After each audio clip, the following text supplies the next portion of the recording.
Are you a true Harry Potter fan? Because while you might think you know all there is to know, a bunch of facts have been discovered since the series was born, and there are always more to be uncovered.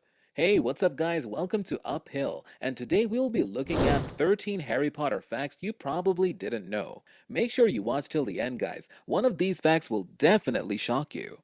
Before we begin, I just want to mention that I'll be giving away a $100 Amazon gift card. All you have to do to win is hit the subscribe button, turn on post notifications, and comment the hidden word somewhere in the video. 1. McGonagall was a skillful Quidditch player, but a bad fall in her last year at Hogwarts forced her to stop playing.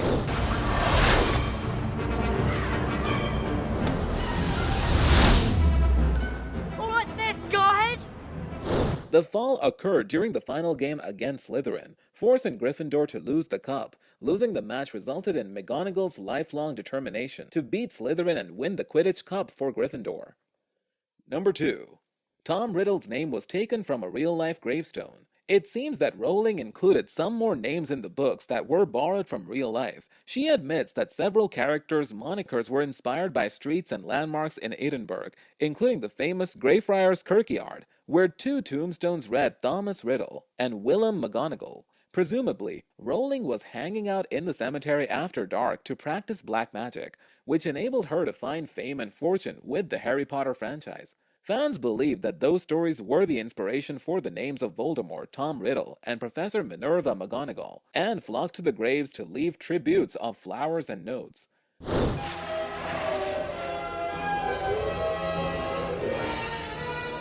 3. Muggles can't make potions.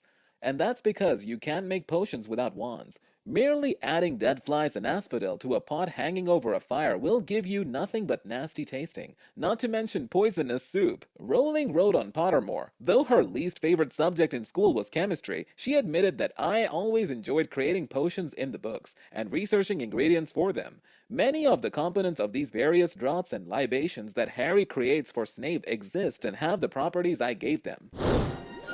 How did you do that? Crush it, don't cut it.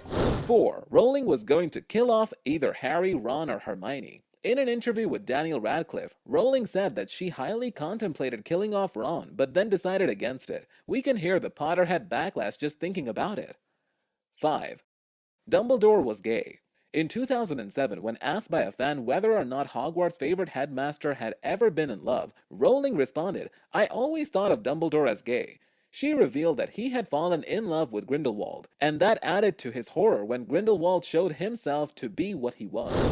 Silence! 6. Rowling and Harry share a birthday. They both blow out candles on July 31st. And that's not the only influence Rowling had on her characters. She said that Hermione is a bit like her when she was younger, and her favorite animal is an otter, which is of course Hermione's Patronus. Plus, both Dumbledore and Rowling like sherbet lemons. 7. The Dementors were based on Rowling's struggle with depression. Rowling's mother, who had multiple sclerosis, died at age 45, after which Rowling suffered from depression. She would use the experience to characterize the Harry Potter's Dementors. Rowling said, "I know sadness. Sadness is to cry and to feel. But it's that cold absence of feeling, that really hollowed out feeling. That's what Dementors are."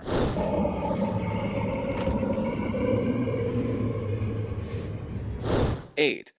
Quidditch was created after Rowling had a fight with her boyfriend. If you want to create a game like Quidditch, what you have to do is have an enormous argument with your then boyfriend. Rowling said in 2003, "You walk out of the house, you sit down in a pub, and you invent Quidditch. And I don't really know what the connection is between the row and Quidditch, except the Quidditch is quite a violent game, and maybe in my deepest, darkest soul, I would quite like to see him hit by a bludger." Number 9. Rowling acknowledged that a Harry-Hermione pairing might have worked.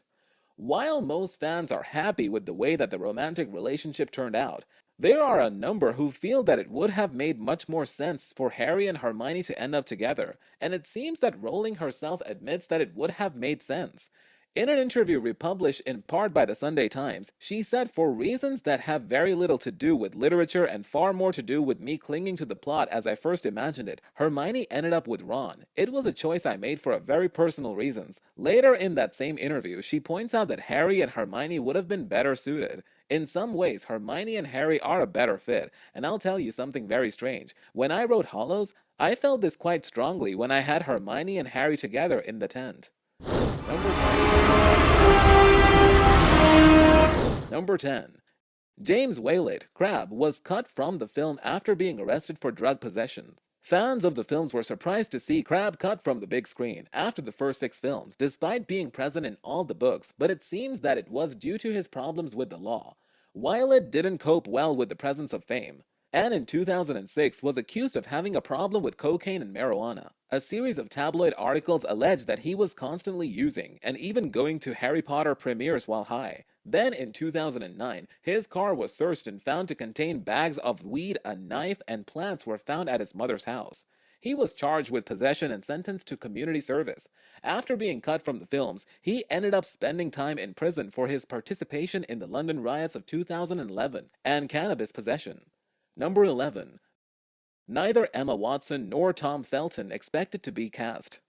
It's a good thing that Emma Watson's friends wanted to play Hermione, or she would never have been cast. The star didn't plan to attend auditions for the part, but when casting agents came to her school to hold open auditions, she joined in with her friends for a laugh. Luckily, the agents saw her potential. Tom Felton actually did audition, but went for the role of Harry Potter first. After being turned down to be the chosen one, he tried out to play Ron, and then finally landed the part of Draco Malfoy. On top of this, he admits to not having read the books until after he was cast, although at that point, he did his research. Number 12. The actress who played Moaning Myrtle was much older than a student. You might think that the actor who played Moaning Myrtle was around the same age as her character, but you're wrong.